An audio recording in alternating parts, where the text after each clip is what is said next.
है सर? देखो जरा प्लीज, चैप्टर कौन सा पढ़ रहे हैं? 4th 11th class. चैप्टर का नाम Newton's laws of motion. Put down the pen now, please.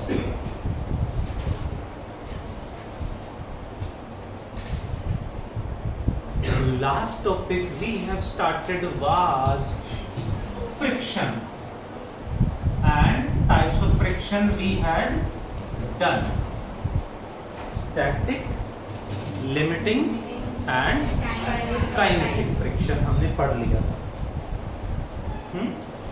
Homework करा है? आज का topic is angle of friction.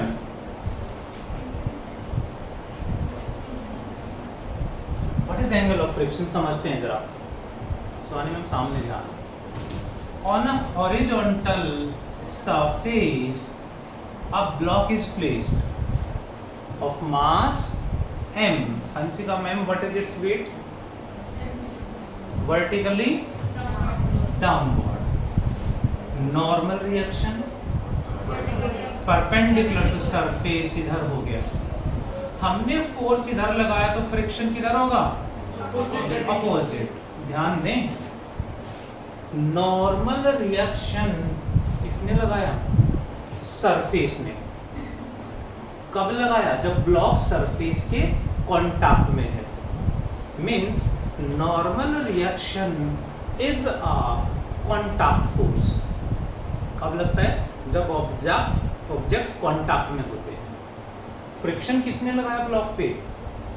Surface ने। सो फ्रिक्शन भी कब लगेगा? जब कोई भी दो ऑब्जेक्ट कांटेक्ट में होंगे, यानी दोनों ही फोर्स कांटेक्ट फोर्सेस हैं। तो what is the net resultant contact force? कैसे निकालेंगे?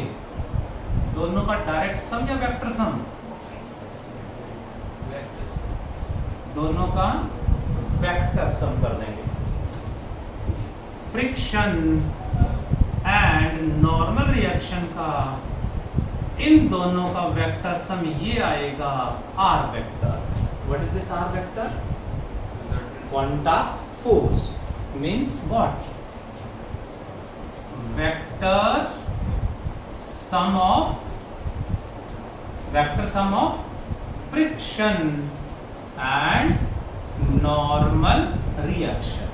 फ्रिक्शन एंड नॉर्मल रिएक्शन दोनों के वेक्टर सम को क्या बोलेंगे? Contact force. क्योंकि ये दोनों ही कांटेक्ट फोर्स हैं, ऑब्जेक्ट कांटेक्ट में होंगे तभी लगेगी। And angle of friction is the angle made by the contact force with the normal reaction. This angle is known as angle of friction. What is angle of friction? Angle between what? Angle between R vector कौन है? Contact force. Angle between contact force and दूसरा कौन है? Normal reaction. Contact force and normal reaction के बीच में जो angle होगा that is angle of friction. Calculate bye tan theta. What is the value of tan theta? Perpendicular कौन base? ये angle theta है तो अपनी मैम परपेंडिकुलर कौन होगा? ये या ये? जिसके साथ एंगल बनाएगा वो तो बेस। ये बेस है और ये परपेंडिकुलर है। ये कितना होगा? ये इसके इक्वल होगा। ये F है, फ्रिक्शन है, तो ये भी इक्वल होगा। इक्वल वेक्टर है। F बाय ये कितना है? N। तो tan theta is equals to F by N। F का फॉर्मूला याद है? फ्रिक्शन का फॉर्मूला याद है? Mu into normal reaction by n। कुछ कट रहे हैं? सो tan थीटा क्या आ गया? सो समीर थीटा को क्या लिखेंगे? tan inverse mu. Theta is tan inverse mu. So ये आ गया formula for angle of friction और ये है definition. What is angle of friction की definition Srishti? Angle between contact force and normal reaction. इसका फॉर्मूला क्या है? tan theta equals to mu is the formula. Theta is tan inverse mu is the formula to find out angle of friction. Do faster please.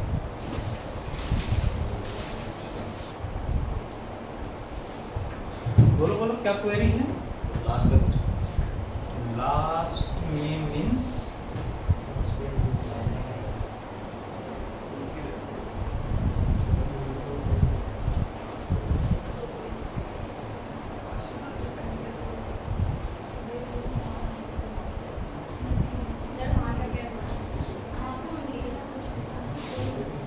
done all of you? Yes, sir. Everyone? Yes. देखें जरा next is, listen everyone, angle of repose represented by alpha से represent कर रहे हैं। What is angle of repose? समझते हैं जरा। On a horizontal surface, when an object is placed like this, and when we make the inclined plane का जो angle है उसको इंक्रीज करेंगे, ऐसे इंक्रीज करते जाएंगे, तो at a certain angle object begins to slide. किसी ना किसी एंगल पे ऑब्जेक्ट begins to slide। इस तरह से let this angle is alpha, object को हमने रखा, object just begins to slide, यानी एंगल इससे थोड़ा सा कम कर दिया तो स्लाइड नहीं करेगा, इससे थोड़ा सा बढ़ा दिया तो स्लाइड कर जाएगा। लाइक दिस, इस तरह से हम एंगल को बढ़ाते जाएंगे लाइक दिस, तो कहीं ना कहीं ये स्लाइड करेगा। एंगल ऑफ रिप बहुत ज़्यादा है इसमें, ठीक है ना, किसी ना किसी एंगल पे डिपेंड्स ऑन द सरफेस, कहीं ना कहीं बुक पे स्लाइड कर जाएगा। इस तरह से यहाँ हम रखेंगे तो एक सर्टेन एंगल पे स्लाइड कर गया, ठीक है। So the angle between what and what? inclined plane and horizontal, angle between inclined plane and horizontal at which a body just begins to slide or start sliding is known as angle of repose। क्या लिखेंगे Suhani ma'am? Angle between inclined plane and horizontal, आगे बोलो, and horizontal, Vanshika ma'am आगे, at which a body just begins to slide, just begins to slide. ये calculate कैसे करेंगे जी? देखो जरा जयदीप सर, इसका वेट कितना होगा? mg vertically downward. ये एंगल अल्फा, तो ये एंगल भी अल्फा होगा। ये mg इसके साथ एंगल बना रहे थे, इधर कौन सा कंपोनेंट? कॉस या साइन? तो ये बन गया mg कॉस अल्फा, और इसका परपेंडिकुलर इधर mg sine alpha. Normal reaction इधर होगा एंड ये नीचे खींचेगा, तो friction up the plane act कर जाएगा। Just begins to slide means what? mg sin alpha just equals to friction, यानी ये फ्रिक्शन के जस्ट इक्वल हो गया है। मैक्सिमम फ्रिक्शन के, लिमिटिंग फ्रिक्शन के इक्वल हो गया है। ठीक है, जस्ट कंडीशन आ गई है, थोड़ा सा कम कर दिया स्टैटिक, थोड़ा सा बढ़ा दिया तो काइनेटिक आ जाएगा, मोशन आ जाएगा। एंड mg cos अल्फा क्या आएगा वासिका? mg cos alpha equal to n, कर दें डिवाइड, डिवाइड करेंगे तो आरव सर कुछ घट रहा है, mg से mg क्या बचा? sin phi cos tan alpha equals to mu, तो अल्फा क्या हो जाएगा? tan inverse mu. Means conclusion is angle of friction and angle of repose are numerically equal, only numerically equal, but their definitions, their situations are different, totally different, but they are numerically equal, known as angle of repose and the angle of friction। एक और term यहाँ पे पढ़ेंगे, देखो जरा please, graph, सुन रहे हो? Graph between friction small f and applied force capital F का ग्राफ कैसा आएगा? देखो जरा, along x axis we consider applied force, along y axis we take friction small f, then up to limiting friction graph is a straight line making what angle? 45 degree। ऐसा क्यों? because up to limiting friction object static है, rest में है, और rest में static friction is equal to applied force. जितना इसको बढ़ाएंगे एग्जैक्टली इक्वल उतना ही ये बढ़ेगा। So static friction is equal to applied force. जैसे ही फ्रिक्शन मैक्सिमम होगा, hope you are present on the board Daksh, जैसे ही फ्रिक्शन मैक्सिमम होगा इसके बाद फ्रिक्शन और इंक्रीज नहीं करेगा। इसको जितना मर्जी इंक्रीज कर लो, ठीक है सीधा नहीं, इसको बढ़ाएंगे ये तो कांस्टेंट हो गया और इंक्रीज नहीं होगा, तो इसको बढ़ाएंगे तो सिर्फ ये बढ़ता जाएगा, फ्रिक्शन इंक्रीज नहीं करेगा। ग्राफ ऐसे होना चाहिए था, बट थ्योरेटिकल स्टडी के अकॉर्डिंग सही है, बट जब प्रैक्टिकल स्टडी करा तो क्या ऑब्जर्वेशन आई? प्रैक्टिकल स्टडी करने के बाद देखा गया कि जैसे ही मोशन स्टार्ट होती है friction slightly decreases and then becomes constant. Friction थोड़ा सा कम हो जाता है एंड उसके बाद कांस्टेंट हो गया। दैट मीन्स O से A तक ये पूरा O2A क्या है? Static friction. O2A static friction है, रेस्ट में है। एट पॉइंट A यहाँ जो फ्रिक्शन होगा उसे बोलेंगे लिमिटिंग फ्रिक्शन, एंड इसके बाद ये क्या होगा? Kinetic friction. यहाँ इधर तो y एक्सिस पे तो फ्रिक्शन है ना, अप्लाइड फोर्स इधर है, फोर्स बढ़ता जा रहा है, फ्रिक्शन नहीं बढ़ रहा है।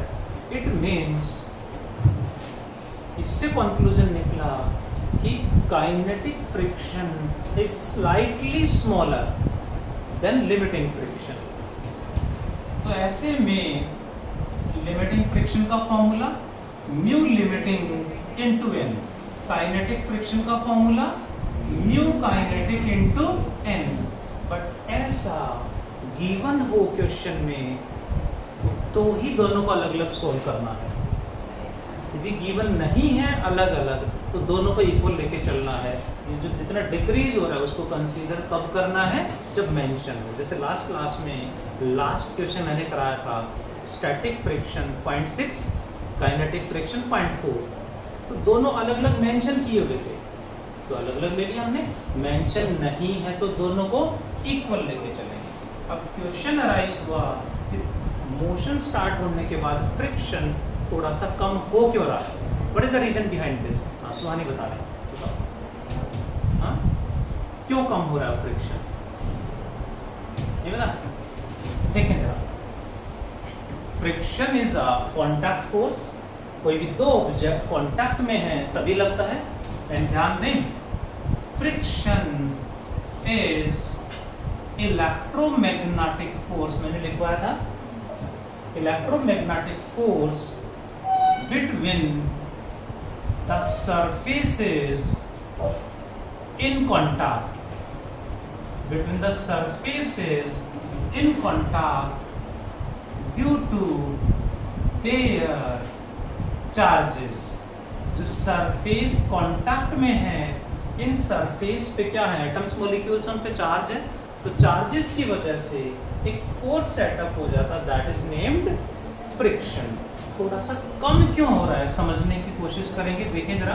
फ्रिक्शन, हाँ जी सर, फ्रिक्शन फ्रिक्शन तब नहीं होता जब क्या होता है दो रेगुलर सर, हर एक कोई भी सरफेस है बिल्कुल स्मूथ तो होता नहीं है, उसमें कुछ तो इरेगुलरिटी होती है, तो हाँ, उसकी वजह से देखो वही क्वेश्चन आया, हम मानते थे, अभी मानते हैं कि फ्रिक्शन रफनेस की वजह से होता है, रफनेस ज़्यादा है, फ्रिक्शन ज़्यादा है, कम है तो फ्रिक्शन कम है, बट रफनेस ज़्यादा तो फ्रिक्शन ज़्यादा है, रफनेस कम है तो फ्रिक्शन कम है, ठीक है। बट स्टडी कहती है इसका मतलब हाईली स्मूथ सरफेस हो तो फ्रिक्शन होना ही नहीं चाहिए, नेग्लिजिबल होना चाहिए। But practical study tells what, अभी बताऊंगा, हाईली स्मूथ सरफेस होंगे, उनको कांटेक्ट में रख दो आप, वो चिपक जाएंगे, अलग करोगे होंगे ही नहीं, काटना पड़ेगा। Let me explain, that is this known as cold welding. तो लिखवाऊंगा सर, वहाँ मुझे पहुँचने दो, ओके प्लीज। सो फ्रिक्शन का रीजन रफनेस मानते हैं, वो भी एक रीजन है, but another reason is what, देखें जरा, this body is made up of what, atoms molecules, atoms molecule से बनी होगी, बड़ा बड़ा शो करते, बट प्रैक्टिकल से बहुत छोटे छोटे होंगे, इस तरह से एटम्स मॉलिक्यूल्स होंगे इसके अंदर। इसके ऊपर जैसे ही कोई दूसरा ऑब्जेक्ट रखेंगे और इसको मूव कराएंगे, इसके भी तो एटम्स मॉलिक्यूल्स कांटेक्ट में होंगे, इस तरह से ये भी एटम्स मॉलिक्यूल से मिलकर बना है। तो हम क्या मानते थे, जो इनका जो इरेगुलरिटी, ये जो इरेगुलरिटी है, इसकी वजह से फ्रिक्शन होता है, ये भी एक रीजन है, बट एटॉमिक लेवल पे ये रीजन नहीं है। बट माइक्रोस्कोपिक वर्ल्ड में जो रफनेस है उसकी वजह से है, फ्रिक्शन है। But another reason is what, कम होने का रीजन क्या है, पढ़ें। ये मॉलिक्यूल और ये मॉलिक्यूल, इन दोनों एटम्स मॉलिक्यूल्स में फोर्स सेटअप हो गया, इनके बीच में फोर्स है, इनके बीच में, सबके बीच में अट्रैक्टिव फोर्स है, कांटेक्ट में है।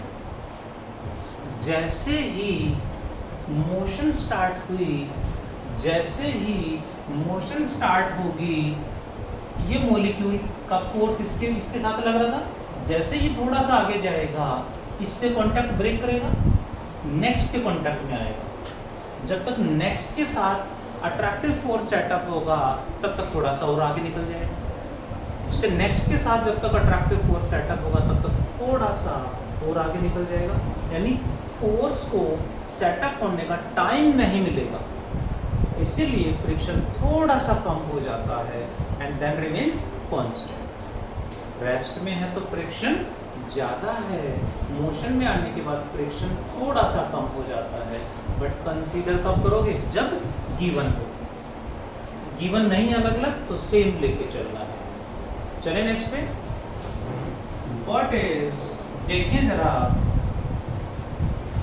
डायरेक्शन ऑफ फ्रिक्शन, फ्रिक्शन की डायरेक्शन क्या है, देखें जरा। सबसे पहले हमने एक ऑब्जेक्ट रखा, इधर फोर्स लगाया तो फ्रिक्शन किधर लगेगा जी, ऑब्वियसली ऑपोजिट, सही है, यही होगा। In the second case, when a person trying to move forward, अब फ्रिक्शन किधर लगेगा जी, लाइक हम अपनी बात कर रहे हैं, हम वॉक कर रहे हैं, तो हमारा जो पार्ट ग्राउंड, शूज जो ग्राउंड के कांटेक्ट में है, वहाँ फ्रिक्शन किधर लग रहा है, ऑब्वियसली राइट और लेफ्ट, इधर इधर जा रहे हैं, फ्रिक्शन तो इधर लगेगा, इधर लगेगा, पीछे। फ्रिक्शन तो जब हम वॉक कर रहे हैं, देखो ये समझने वाला पॉइंट है, दोनों ऑपोजिट ही लग रहा है, इधर लगेगा, आगे चल उधर चल रहे तो इधर फ्रिक्शन। हाँ यही बात हमें समझनी है, ये और ये दोनों मोशन डिफरेंट है।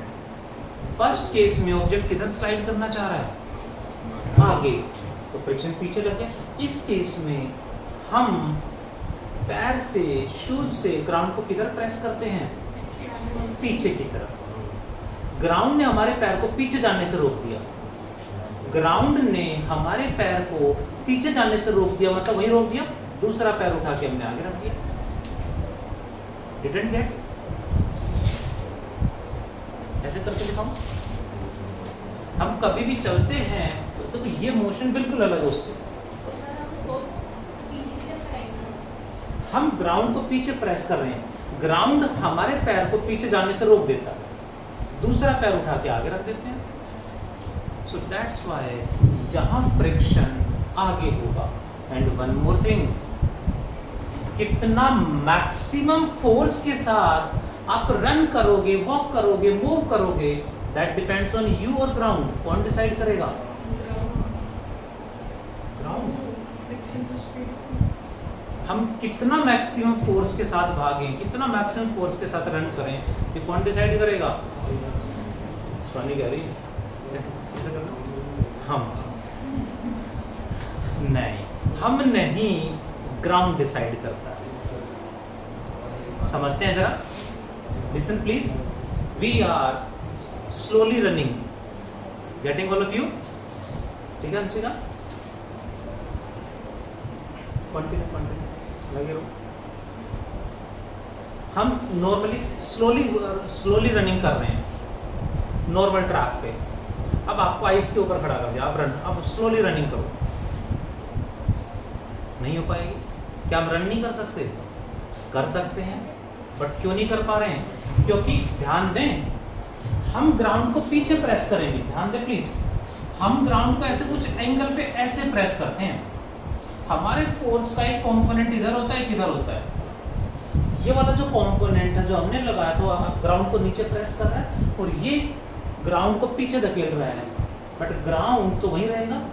ग्राउंड हमारे पैर को पीछे स्लिप होने से रोक देगा, यानी फ्रिक्शन आगे लगा देगा। यदि हमने हमारे फोर्स का ये कंपोनेंट फ्रिक्शन से ज़्यादा हो गया तो हमारा पैर स्लिप कर जाएगा, दूसरा पैर उठा के आगे नहीं रख पाएंगे और गिर जाएंगे। अक्सर हम देखते हैं स्लिपरी ट्रैक पे हम वॉक करना भी मुश्किल हो जाता है। दोनों आपने स्नोफॉल में जब आइस हार्ड हो जाती है वहाँ पे वॉक करा नहीं करा है, तो आप देखोगे आप तो नॉर्मल शूज़ में भी हम बिल्कुल आराम से भी चलना चाहे तो नहीं चल पाते। 4x4 गाड़ियाँ भी स्लिप करती हैं वहाँ पे, देखी होंगी वीडियोस वगैरह, क्योंकि मैक्सिमम कितना फोर्स लगाएं वो ग्राउंड डिसाइड करेगा। ग्राउंड मैक्सिमम कितना फ्रिक्शन लगा सकता है, इससे ज़्यादा यदि आपने लगा दिया तो आप चल नहीं पाओगे, स्लिप कर जाओगे। नेक्स्ट पॉइंट पे चलता हूँ। On a surface there are 2 blocks, 1 2, मैंने इस पे फोर्स लगा दिया तो फ्रिक्शन किधर लगेगा जी, जैसे भी इसको इधर खींचूंगा ये ब्लॉक इस ब्लॉक पे फ्रिक्शन पीछे लगा देगा, तो ये उतना ही फ्रिक्शन इस पे आगे लगा देगा। मैंने लिखवाया था लास्ट क्लास में, friction of the Newton's third law of motion. जैसे इसकी वजह से ये चलेगा, ग्राउंड इस पे फ्रिक्शन पीछे लगा देगा। ये हमें ध्यान देना होगा कि पहले जो चलेगा फ्रिक्शन पहले उसी पे लगेगा। ये टेंडेंसी है नॉर्मल मूव करने की, हमें ध्यान रखना पड़ेगा। Next is this is what is this,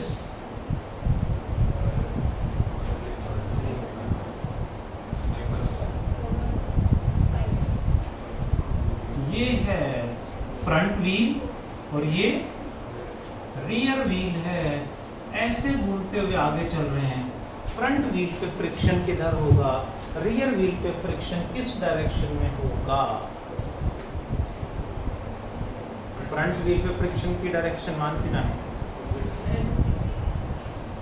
Daksha, rear wheel पे किधर होगा, फ्रंट पे किधर होगा। फ्रंट व्हील ऐसे चल रहा है तो फ्रिक्शन किधर होगा यहाँ पे, और इसमें किधर होगा वंशिका। फ्रंट व्हील में फ्रिक्शन पीछे होगा, रियर व्हील में फ्रिक्शन आगे होगा हमेशा। नो, जिस व्हील को, लिसनिंग ऑल ऑफ यू, जिस व्हील को पैडल की हेल्प से या इंजन की हेल्प से घुमा रहे हैं उस पर फ्रिक्शन आगे लगेगा, और जो व्हील बॉडी के फ्रेम की वजह से अपने आप चल रहा है उस पर पीछे लगेगा। जिस व्हील को हम पैडल से या इंजन घुमा रहा है उस पर फ्रिक्शन किधर लगेगा, आगे, और जो व्हील बॉडी के फ्रेम की वजह से चल रहा है उस पर फ्रिक्शन पीछे लगता है। अब क्वेश्चन एक और है,